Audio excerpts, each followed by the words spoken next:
Hello বন্ধুরা, আশা করি সবাই ভালো আছো। আমিও ভালো আছি। দেখতে দেখতে বাঙালির শ্রেষ্ঠ উৎসব দুর্গাপুজো তো চলেই এলো।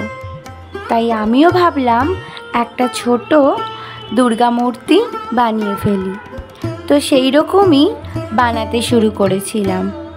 মোল্ডেড ক্লে দিয়ে মূর্তি বানাতে বসেছিলাম, কিন্তু বানাতে বানাতে দেখলাম মূর্তির ফেসটা অনেকটাই ছোট হয়ে গেছে।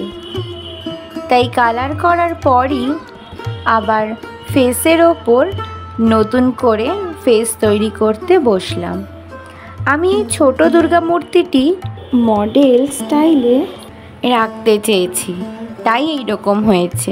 পুরোটা মূর্তি তৈরির পর ছোট ছোট অস্ত্রগুলিও তৈরি করে নিয়েছিলাম, আর তারপর সবটা একে একে কালার করে মূর্তির সাথে অ্যাটাচ করেও দিয়েছিলাম। দেখো, তোমাদের সাথে কথা বলতে বলতে আমার ছোট্ট দুর্গা মূর্তিটি তৈরি হয়ে গেল। তোমরা দেখে বলো কেমন হয়েছে। আর আমাকে যদি তোমাদের যোগ্য মনে হয়, আমার ভিডিও যদি তোমাদের ভালো লেগে থাকে, তাহলে আমার চ্যানেলটি সাবস্ক্রাইব করে প্লিজ আমার পাশে থেকো বন্ধুরা। সবাই ভালো থাকবে, সুস্থ থাকবে। ধন্যবাদ। আর দুর্গাপুজোর শুভেচ্ছা জানাই আমার সকল বন্ধুদের।